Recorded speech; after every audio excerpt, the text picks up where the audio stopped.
Hello! In this video, we're going to discuss our sickle cell kit. This is a perfect kit for discussing genetic mutations, and you can use it in conjunction with our DNA kit, which allows you to go through the process of DNA replication, transcription, translation, and finally protein synthesis to discuss the role of mutations and how they affect the shape of proteins. Now this kit gives it a little bit more depth into a specific genetic mutation, that known as sickle cell. Let's start by looking at the pieces here. We have, in green, the alpha units. For the beta subunits, we have ones that have been labeled with an E. These are the healthy oxygenated ones, and ones that are labeled with a V that stand for where the glutamic acid has been traded out for valine. To assemble a single hemoglobin, you need to combine 2 alpha subunits with 2 beta subunits.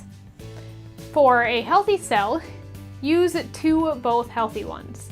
For an affected cell, a cell that has the sickle cell mutation in it, you use 2 of the affected ones. But you need to make sure that you use the affected beta units, one with a PEG and one without.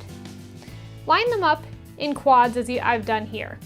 And then you can combine the quads together using the hexagonal shaped pegs. You want to make sure that these sit in just right so that it forms a quad shape. Now you have 1 healthy hemoglobin and 1 affected hemoglobin. Follow the same procedure to create 4 more of each kind.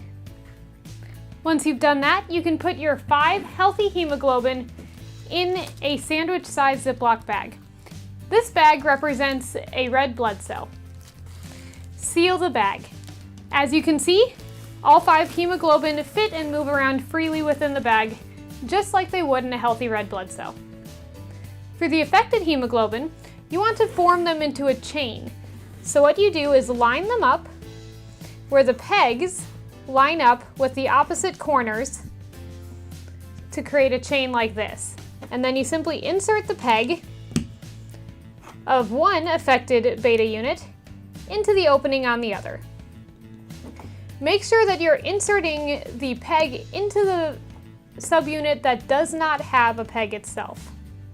That way you end up with a perfectly straight chain like this. Now, you're going to put these ones in their red blood cell bag. However, these ones aren't going to fit quite as well because they have created a chain like this.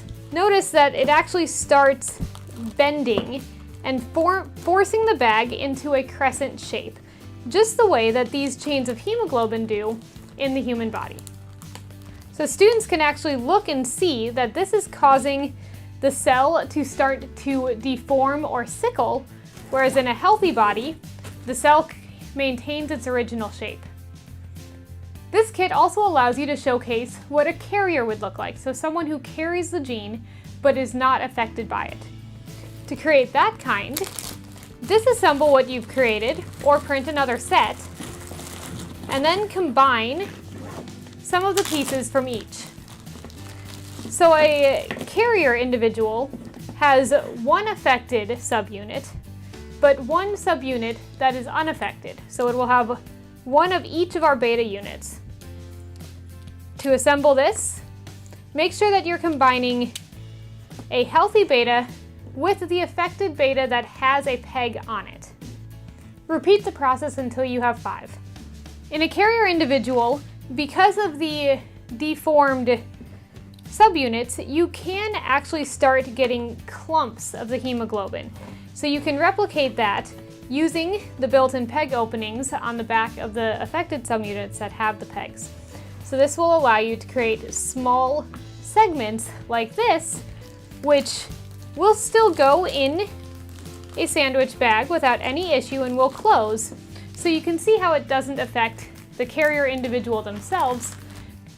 So this kit gives you a chance to discuss the effect a genetic mutation has on an individual, and you can clearly see using visuals and hands-on manipulatives what happens to the red blood cells based on a single, simple genetic mutation that happens during DNA replication. We hope you enjoy using this in your classroom and that your students enjoy getting a chance to really see the impact a single mutation can have on the cells, body, and life of the individuals who are affected by that mutation. Thank you for listening.